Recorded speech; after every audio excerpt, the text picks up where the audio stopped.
They did not throw me out quietly. They did it under fluorescent lights, with a printed agenda and 32 folding chairs arranged in a neat semicircle. The Ridgewood Estates Homeowners Association meeting started at 7 sharp. By 7:05, my name was already on the screen.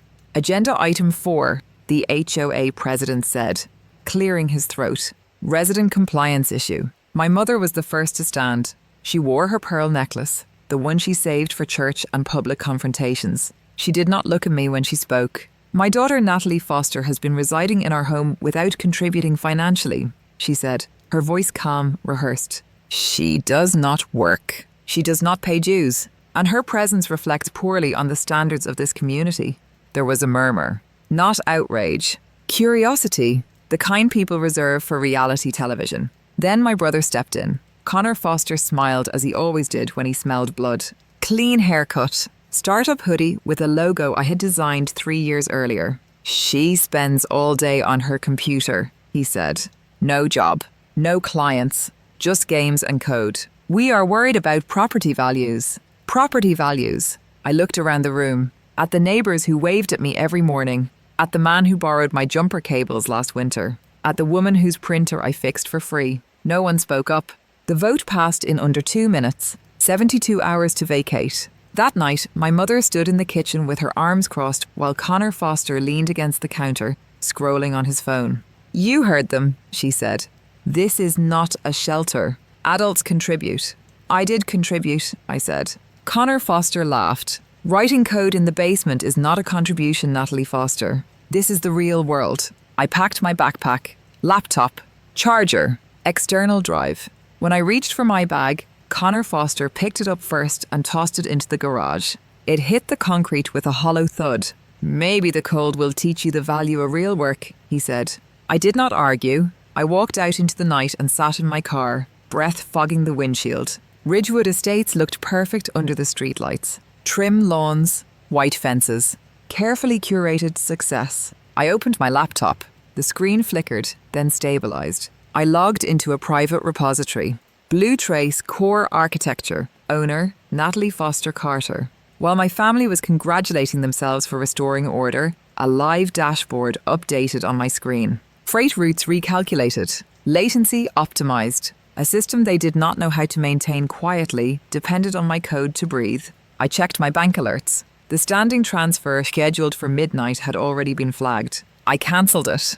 For 5 years, a shell company I owned had been sending money into my family's accounts every month. They called it consulting revenue, a lucky break. Proof that Connor Foster was a visionary CEO. It was me. The mortgage payment, the HOA dues, the lease on Connor Foster's car, all of it. I leaned back in the driver's seat. They thought they had evicted a burden. What they had actually done was default on their only creditor. I closed the laptop and started the engine. 72 hours, they said. That was generous.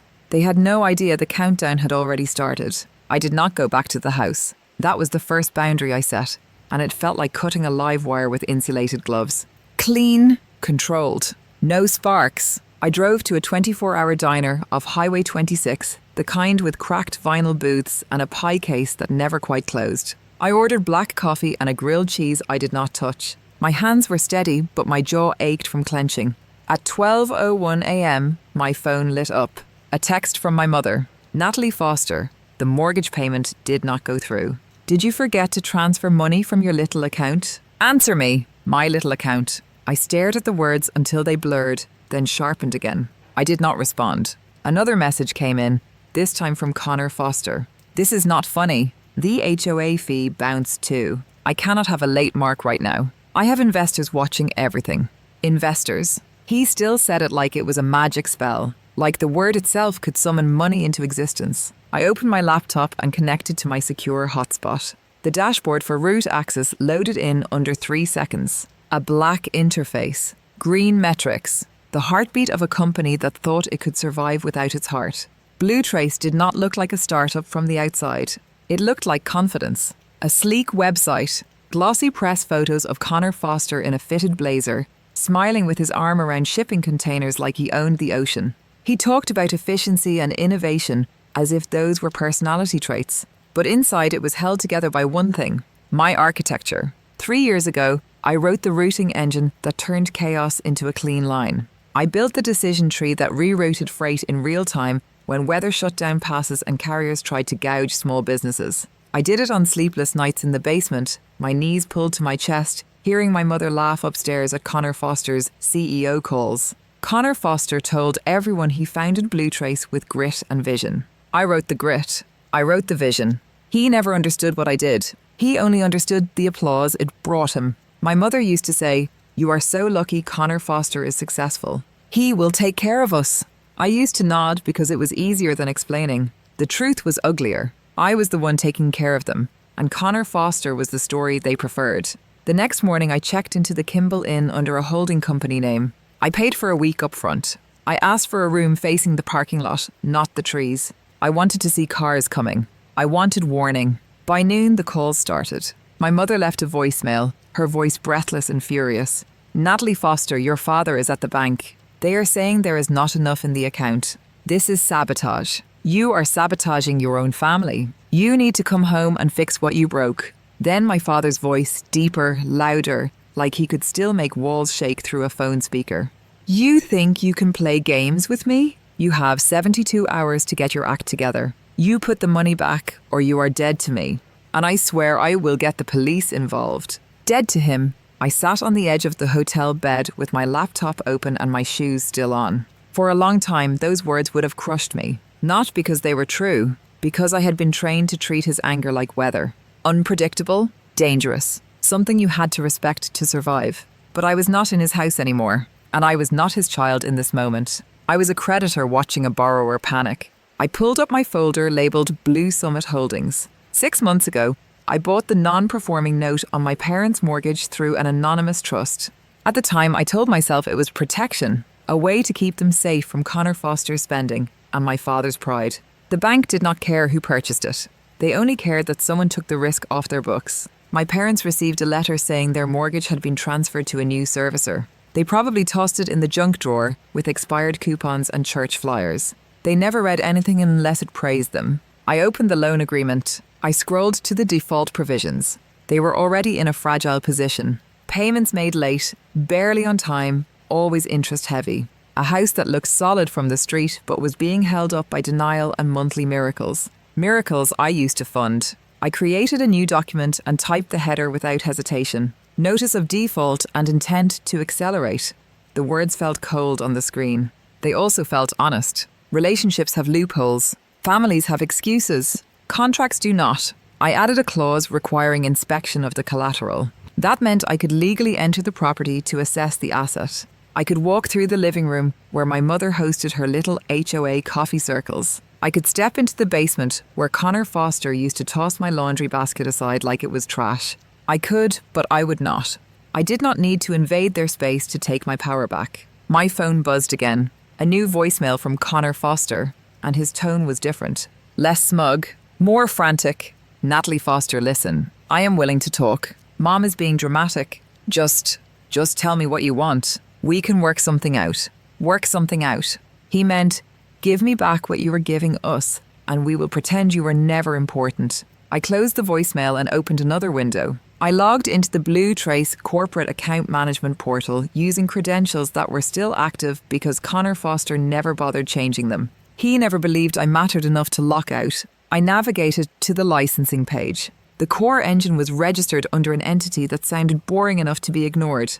Carter Systems IP. Owner, me. I hovered my cursor over the suspend license button. I did not click. Not yet. Anger is cheap if you spend it fast. It burns hot, then leaves you empty and embarrassed. I was not going to burn. I was going to invest. I opened a new email and typed a name I had not spoken to in years. Elliot Warren. Mason was my former co-founder on paper, my former best friend in real life, and Blue Trace's current general counsel. Connor Foster had hired him because Mason looked clean in a boardroom and knew how to talk to investors without sweating. Mason owed me and he knew it. Subject line, we need to talk. Privately.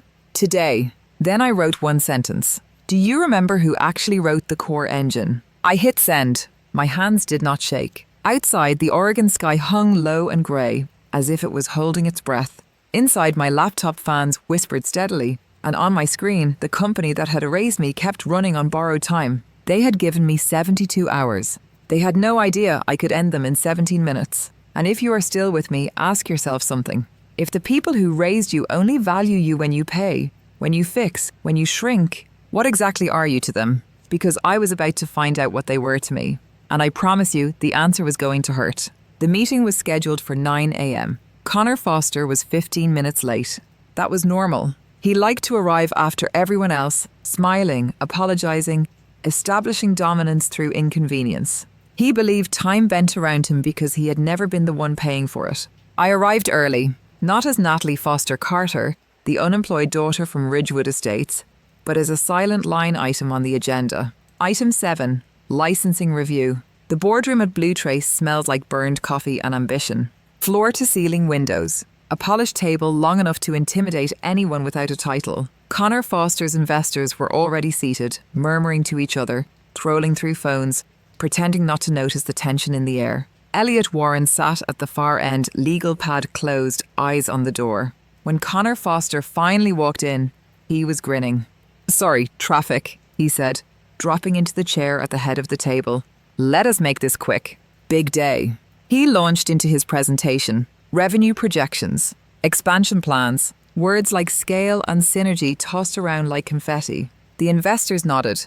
They always nodded when Connor Foster spoke. Confidence is persuasive when no one asks for proof. Then Mason cleared his throat. "Before we proceed," he said evenly, "there is a licensing matter that requires immediate attention." Connor Foster waved him off. "We can handle housekeeping later." Mason did not smile. "No," he said, "we cannot." I stepped forward then, placing a slim folder on the table. The room went quiet. Connor Foster blinked when he saw me, his smile flickering like a bad connection. "What is she doing here?" he snapped. "This is a closed meeting." Mason looked at him with something close to pity. "She owns the license," he said. I did not raise my voice. I did not need to.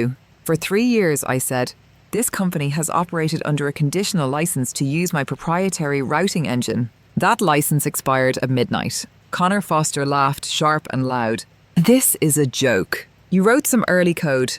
We iterated. We improved it. You layered marketing on top of it," I said. "You did not improve anything." I slid the document across the table. "Termination notice," I continued. "Effective immediately." One of the investors leaned forward. "What happens if the license is terminated?" Mason answered before I could.